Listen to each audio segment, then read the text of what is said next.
Good morning guys.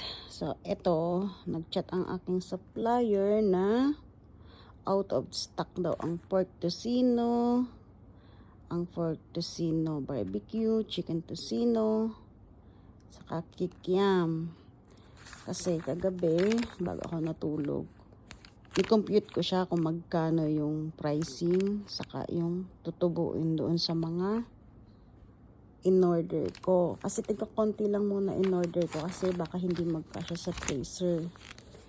And syempre, para di mahirapan yung mga anak ko, nilagyan ko na siya ng kung ilang grams yung titimbangin nila, tapos yung pricing nila. Ayan. Ganyan.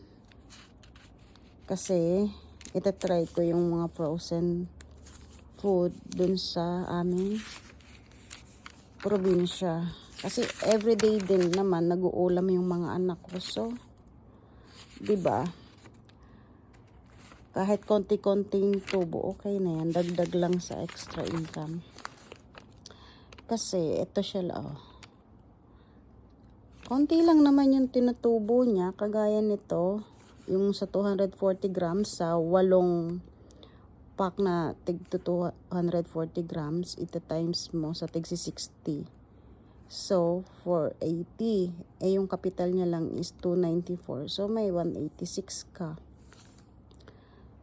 Okay. Tapos, dito sa beef siomai, 240 grams, 4 na pack sa tig 60. Okay, may 93 pesos ka na tubo. Yan, okay na rin kasi yan na pag nagsama-sama yung mga kutiga kaunti na yan. Malaki na din yan. Tapos magkano lang naman yung kapital. Hindi ko kasi madamihan ng order kasi nga yung freezer ni estimate ko pa kung magkakasya yan. Almost nasa 20 kilo lahat yung in-order ko. Pero maraming klase na siya.